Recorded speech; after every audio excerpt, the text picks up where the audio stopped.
नमस्कार प्यारे साथियों, स्वागत है एक और नए सेशन में। दोस्तों, आज के सेशन में बात करेंगे बीएसटीसी एग्जाम्स 2026 के लिए राजस्थान जीके के 20 अति महत्वपूर्ण प्रश्नों के बारे में, जो पिछले सालों में पूछे गए प्रश्न हैं और उन प्रश्न संबंधित जो भी क्वेश्चन बनने वाले थे वे प्रश्न हमने सेलेक्ट किए हैं।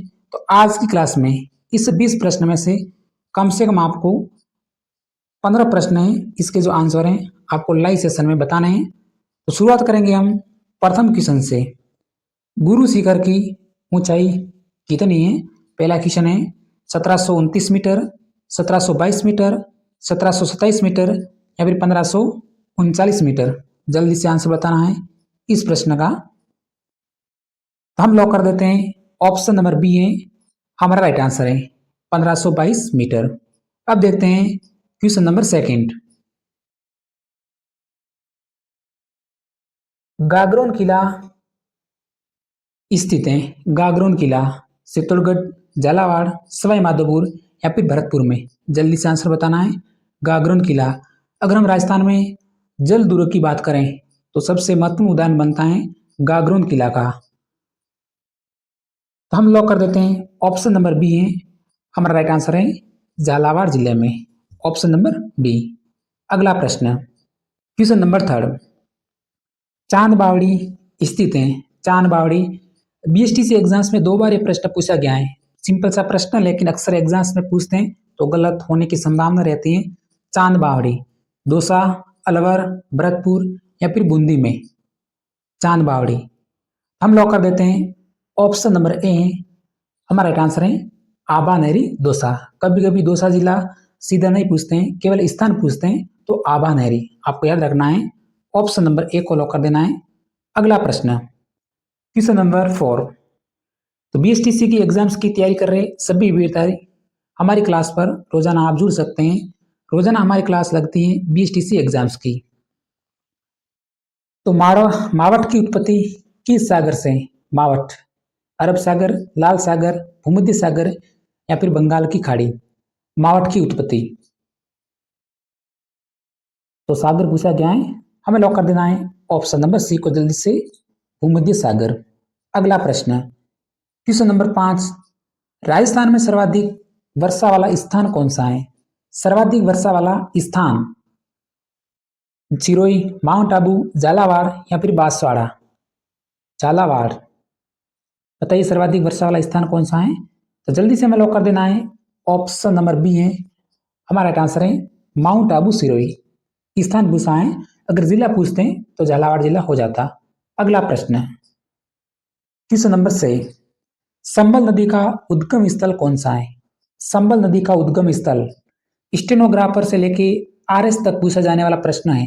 संबल नदी का उद्गम स्थल, अगर हम संबल नदी की बात करें तो राजस्थान की नदियों में सबसे बड़ी नदी है जो कि मानी जाती है, और अपवाह क्षेत्र की दृष्टि से भी सबसे बड़ी नदी है संबल नदी। तो जनापाव की पहाड़ियां मध्य प्रदेश, खमनोर की पहाड़ियां राजसमंद, नागपाड़ पुष्कर अजमेर या फिर बेराट की पहाड़ियां जयपुर।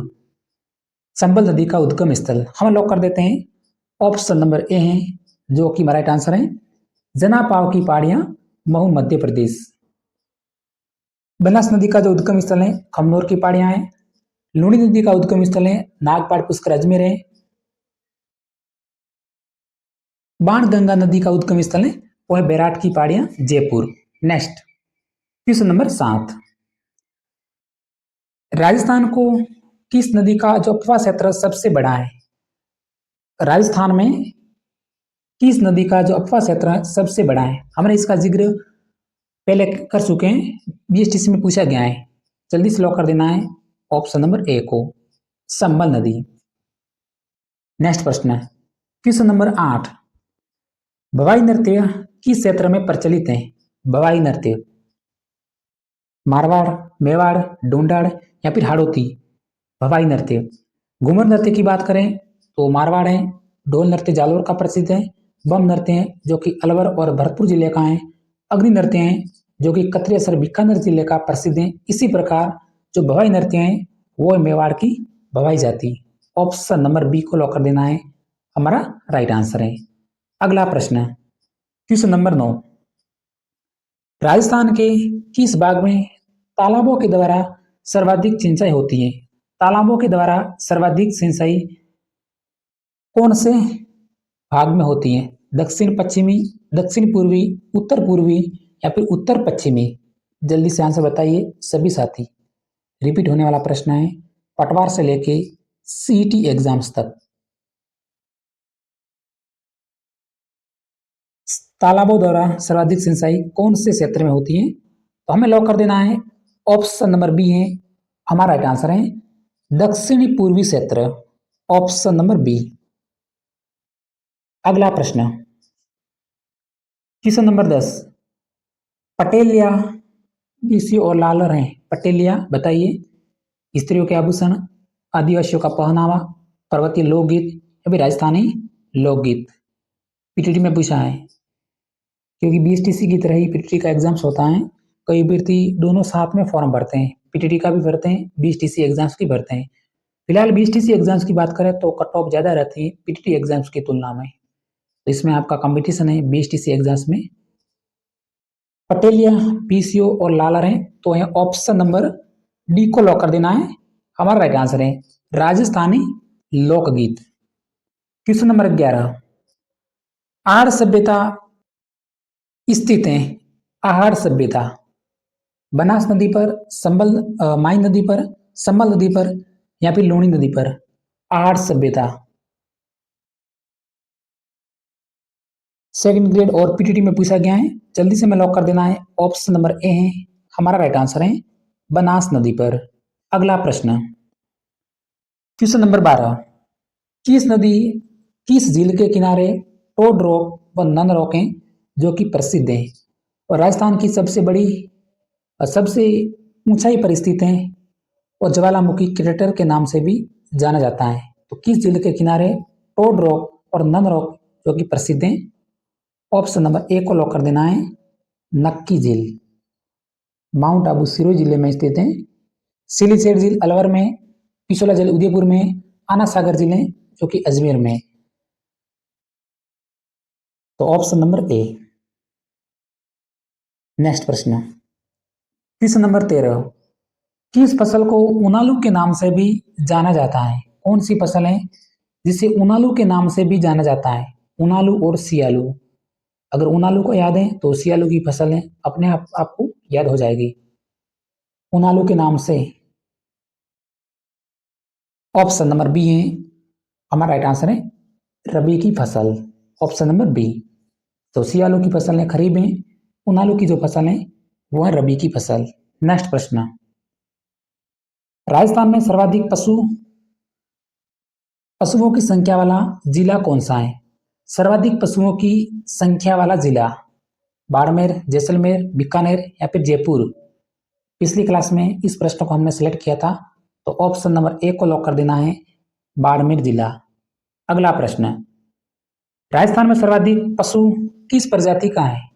सर्वाधिक पशुओं की संख्या वाला जिला बाड़मेर है, लेकिन राजस्थान में सर्वाधिक पशु किस प्रजाति का है?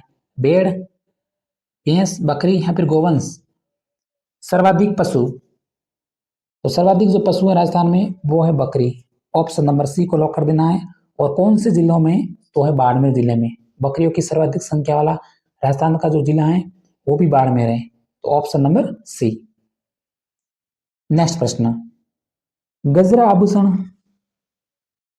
पहना जाता है महिलाओं में, गजरा आभूषण कलाई पर, सिर पर, गले में या फिर पैर में?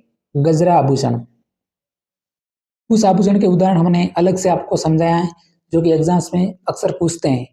रखड़ी और बोर सिर पर पहनते हैं। टोटी आभूषण बीएसटीसी एग्जाम्स में प्रश्न पूछा गया था टोटी आभूषण का, तो इसका उदाहरण है कान है। सूप और रखन मुख्यतः दो ही आभूषण है जो कि दांतों में पहने जाते हैं। उसके बाद है बजंटी और मादलिया जो कि गले में पहनते हैं। गोखरू और कंगन आभूषण है जो कि कलाई पे पहनते हैं। इसी प्रकार गजरा जो आभूषण है वो भी हमारा कलाई पर पहना जाता है, ऑप्शन नंबर ए है हमारा राइट आंसर है। अगला प्रश्न, क्वेश्चन नंबर 17, राजस्थान राज्य का राज्य नृत्य क्या है? राजस्थान राज्य का राज्य नृत्य, पीटीटी एग्जाम्स 2023 में, रीट एग्जाम्स 2025 में रीट पात्रता परीक्षा में प्रश्न पूछा है, राजस्थान का राज्य नृत्य तो है घूमर। ऑप्शन नंबर डी को लॉक कर देना है। क्वेश्चन नंबर 18, राजस्थान का राज्य पुष्प क्या है? राजस्थान का राज्य पुष्प रीट पात्रता परीक्षा 2025 में पूछा गया था, क्योंकि आप भी बीएसटीसी एग्जाम्स के बाद 2 साल बीएसटीसी करने के बाद रीट का एग्जाम्स दोगे तो उसमें यह प्रश्न पूछे जाते हैं। राजस्थान का राज्य पुष्प तो रोइडा या फिर रोइडा का फूल। अक्सर ऑप्शन में रोइडा ही आता है। ऑप्शन नंबर ए को लॉक कर देना है, हमारा राइट आंसर है। क्वेश्चन नंबर 19, प्रोगैतिहासिक स्थल कालीबंगा राजस्थान के किस जिले में स्थित है? कालीबंगा सिंपल सा प्रश्न है। ऑप्शन नंबर ए है, हमारा राइट आंसर हो गया हनुमानगढ़ जिले में। अब देखते हैं आज की क्लास का हमारा अंतिम प्रश्न। राजस्थान में फेल्सपार का सर्वाधिक उत्पादन किस जिले में होता है? राजस्थान में फेल्सपार का सर्वाधिक उत्पादन उदयपुर, नागौर, जालोर या फिर अजमेर में। फेल्सपार प्रतिशत में बात करें तो 76% है जो कि उत्पादन होता है। ऑप्शन नंबर डी को लॉक कर देना है, हमारा राइट आंसर है। तो प्यारे साथियों, आज की क्लास में हमने 20 प्रश्न जो कि आपको सबसे कम समय में जल्दी से बताएं। इसी 20 प्रश्न में से आपके कुल कितने प्रश्न सही हो रहे हैं, अंत में कमेंट आपको जरूर करना है। अगर हमारी क्लास आपको अच्छी लगी हो तो क्लास को सब्सक्राइब करके जरूर जाना। इसी तरह मिलेंगे अगले सेशन में। जय हिंद।